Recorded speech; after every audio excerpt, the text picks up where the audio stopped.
Hello everyone, welcome back to my another blog. আজকের ব্লগটা শুরু করছি একদম সন্ধ্যাবেলা থেকে। সন্ধ্যাবেলা ইভিনিং স্ন্যাক্স নিয়ে বসে পড়েছি আমি আর আরাধ্যা, মানে আমার ভাগিনী, দুজন মিলে ইভিনিং স্ন্যাক্সে খাচ্ছি আজকে মোমো। 2 প্লেট মোমো দুজনে খাচ্ছি।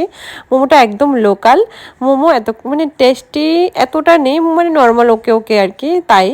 আর এখানে নিয়ে আসলাম মালাই চমচম। মালাই চমচমটাও কিন্তু আমি ফার্স্ট টাইমে খাচ্ছি, ওটাও স্বাদ ছিল, দারুণ টেস্টি ছিল মালাই চমচমটা। আর আমি এখন রেডি হয়ে পড়েছি, তো তখন বাজে ঠিক 10টা। রেডি হয়ে সিম্পলভাবে রেডি হয়েছি, রেডি হয়ে যাচ্ছি কীর্তনে। আজকে একটু শাড়ি পরলাম অনেকদিন পরে। দেখো এই শাড়িটা কিন্তু আমি প্রায়ই পরি, আমার খুব ফেভারিট এই শাড়িটা, কিন্তু বিয়েতে পেয়েছিলাম। আর এটা মানে আমার বান্ধবী বলো পিসি বলো দিয়েছিল, আমাদের বাড়ির পাশে একদম। তো চলে আসলাম একটা কীর্তনে। কীর্তনে কী কী খাইয়েছে এবার দেখো, মেনুটা কী ছিল। খিচুড়ি দিয়ে দিয়েছে প্রথমবারে, কি খিচুড়িটা এত টেস্টি ছিল। আবার তারপর দিয়ে দিল ভেজ বিরিয়ানি, পনির আর সয়াবিন ক্যাপসিকাম দিয়ে একটা ভেজ বিরিয়ানি।